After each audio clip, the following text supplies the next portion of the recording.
ఈరోజు రాష్ట్రంలో red book రాజ్యాంగం ఏ విధంగా అమలవుతోందని చెప్పేసి ప్రజలందరూ రాష్ట్రంలో చూస్తున్నారు.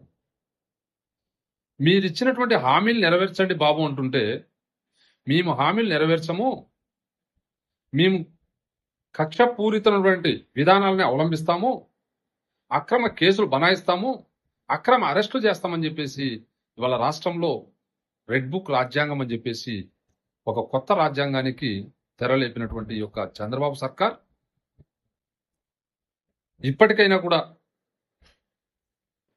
అక్రమ అరెస్టులను ఆపకపోతే రానున్న రోజుల్లో ప్రజల నుంచినే పెద్ద ఎత్తున వ్యతిరేకత మీ ప్రభుత్వమే వస్తుందని చెప్పేసి తెలియజేస్తూ, నిన్నటి రోజు పోసాని కృష్ణమురళి గారిని అరెస్టు చూస్తున్నాం. పోసాని కృష్ణమురళి గత కొద్ది రోజుల కిందట నాకు రాజకీయాలకు ఎటువంటి సంబంధం లేదు, నేను రాజకీయ సన్యాసం తీసుకుంటున్నాను, గతంలో నేను ఏదైనా మాట్లాడి ఉంటే నొచ్చుకొని ఉంటే వాటికి నేను క్షమాపణ కూడా చెప్తానని చెప్పేసి కూడా ఆ రోజు అతను ఒక వీడియో విడుదల చేయడం జరిగింది. అయినప్పటికీ కూడా పండుగ రోజు వారి సతీమణి ఎంత చెప్పుకుంటున్నా కూడా వినకుండా, ఆయనకి హెల్త్ బాగలేదు, హెల్త్ కండిషన్ సరిగా లేదని చెప్తే కూడా వినకుండా నిర్దాక్షిణ్యంగా ఆయన్ని అరెస్ట్ చేయడం జరిగింది. అరెస్టు చేసేటువంటి విధానం కూడా అరెస్టు చేసిన రోజు డేట్ వేయకోకుండా మరుసటి రోజు డేట్ వేయడము,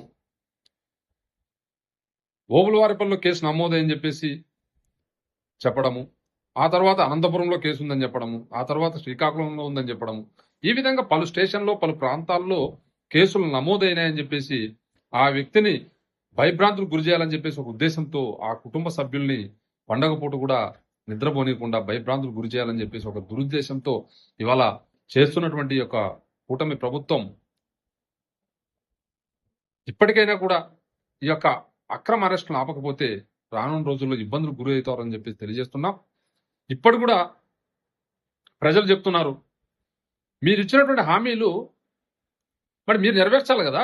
మీరు ఆ రోజు మైకుల మీద చెప్పలేదా, మీరు ఈ హామీలన్నీ కూడా మేము నెరవేరుస్తామని చెప్పేసి కదా మీరు అనిండేది. మరి మీరు ఆ రోజు మాట్లాడినారు కదా, మరి మిమ్మల్ని ఎందుకు అరెస్ట్ చేయకూడదు? చట్టం పరిధిలోకి రావా? అంటే మనం మాటలు చెప్పేసి అధికారంలోకి వచ్చిన తర్వాత మేము ఆ యొక్క పథకాలు, ఆ యొక్క సంక్షేమాన్ని కూడా మైమరుస్తాం, మేము ఏది చెప్తే అది వేదం అంటే చట్టం ఒప్పుకుంటుందా? అంటే మీకు ఒక రకం చట్టము, ఆ ప్రత్యర్థి పార్టీలకు ఒక రకం చట్టం. ఇది ఎంతవరకు సమంజసం? ఇవన్నీ కూడా ప్రజలు పూర్తి స్థాయిలో గమనిస్తున్నారు. ఇప్పటికైనా పోలీస్ శాఖ కూడా ఒకే విజ్ఞప్తి, ఇప్పటికైనా కూడా మీరు చదివిన చదువుకి మీకున్నటువంటి హోదాని బట్టి రాజ్యాంగంలో ఏముంది, అంబేద్కర్ రాజ్యాంగం ఏం రచించాడు, చట్ట పరిధిలో ఉన్నటువంటి అరెస్టులు చేయండి, ఇబ్బంది లేదు. కానీ ఇలా నిర్దాక్షిణ్యంగా అనవసరమైనటువంటి కక్ష సాధింపు చర్యలకు పాల్పడవద్దని చెప్పేసి ఒక పోలీస్ శాఖ కూడా విజ్ఞప్తి చేస్తున్నాం. ఈ రోజు ఉన్నటువంటిది పరిస్థితి రేపు ఉండదు. రాబోయేటువంటి రోజుల్లో ప్రభుత్వాలు మారుతుంటాయి, వస్తుంటాయి. అవన్నీ దృష్టిలో పెట్టుకొని ఈరోజు మనకు జరుగుతుంది కదా అని చెప్పేసి అన్ని అక్రమ అరెస్టులు చేసుకుంటూ ఇదే విధంగా ప్రవర్తిస్తే రానున్న రోజుల్లో వీటికన్నింటికి కూడా మీరే బీజం వేసినట్టు అవుతుంది.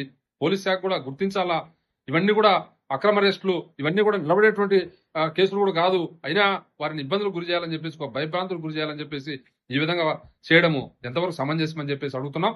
ఇప్పటికైనా కూడా ఈ యొక్క కూటమి ప్రభుత్వం మీరు ఇచ్చినట్టు హామీలు నెరవేర్చండి, వాటిలో చూపించండి ఈ యొక్క సిన్సియారిటీ. ఉచిత బస్సు అన్నారు, మరి ఉచిత బస్సు ఎక్కడ? ఇప్పుడు అమ్మఒడి అన్నారు, తల్లికి వందనం అన్నారు, ఇంట్లో ఎంతమంది ఉంటే అంతమంది పిల్లలకు మీకు ఉచిత చదువులు చదివిస్తామన్నారు, ఒక్కొక్కరికి 15,000 చొప్పున వేస్తామని చెప్పారు. మరి ఎంతమందికి వేశారు?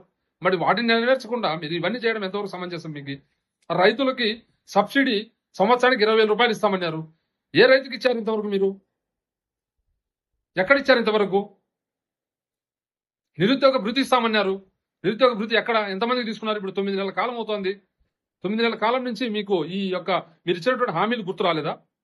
ఇప్పటికైనా కూడా మీరు ఇచ్చినటువంటి హామీల మీద దృష్టి పెట్టండి అని చెప్పేసి తెలియజేస్తున్నాం. Thank you.